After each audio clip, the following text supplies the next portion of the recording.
السلام علیکم ورحمۃ اللہ وبرکاتہ۔ ایک بھائی پوچھ رہے ہیں کہ اگر بچہ پیدا ہو اور وہ دنیا میں سانس نہ لے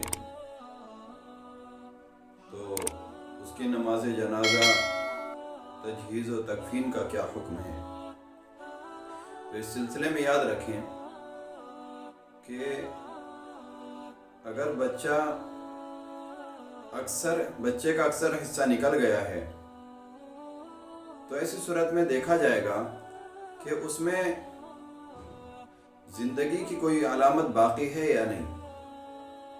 اگر زندہ ہونے کی کوئی علامت ظاہر ہو جاتی ہے تو ایسی صورت میں اس کے ساتھ تجہیز و تکفین اور نماز جنازہ کا معاملہ زندے لوگوں کی طرح ہوگا، یعنی تمام چیزیں سنت کے مطابق ادا کی جائیں گی۔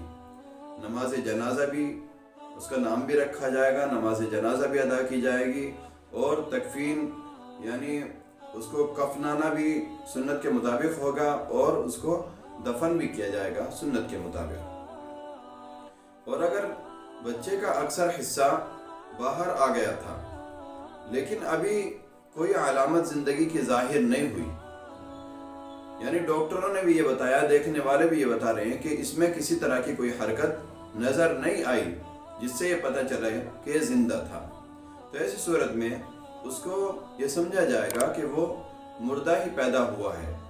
اب اس سلسلے میں حکم یہ ہے کہ اس بچے کا نام رکھا جائے، اس کو غسل دیا جائے، اور پھر اس کو یوں ہی کسی کپڑے میں، صاف ستھرے اچھے کپڑے میں، ایک کپڑے میں لپیٹ کر کے دفنا دیا جائے گا۔ اس کی نہ ہی تو نماز جنازہ ادا کی جائے گی اور نہ ہی سنت کے مطابق اس کو کفن دیا جائے گا، صرف ایک کپڑے میں یوں ہی لپیٹ کر کے دفنا دیا جائے گا۔ دوسرا سوال یہ ہے کہ جب جانور کو ذبح کیا جائے تو اس میں کون کون سے عضو ایسے ہیں، اس کے کون کون سے اعضاء ہیں جن کو کھانا منع ہے؟ تو یاد رکھیں، اللہ تبارک و تعالیٰ نے جن جانوروں کو حلال قرار دیا ہے، یعنی جن کی قربانی کی جائے گی، جن کا گوشت کھایا جائے گا، ان میں کچھ اعضاء ایسے ہیں جن کا استعمال کرنا، جن کا کھانا منع ہے، ناجائز ہے۔ ان میں سے سب سے پہلے ہے، اگر نر ہے تو اس کا ذکر یعنی عضو تناسل، اس کا کھانا بھی ممنوع ہے، اور اس کے خصیہ یعنی عضو تناسل کے جو پیچھے کھال لٹکی رہتی ہے وہ بھی جائز نہیں ہے۔ اور تیسرے نمبر پر مادہ اگر جانور ہے تو اس کی شرمگاہ، اس کو یعنی فرج اس کو کہتے ہیں عربی میں، اس کو بھی استعمال نہیں کیا جائے گا۔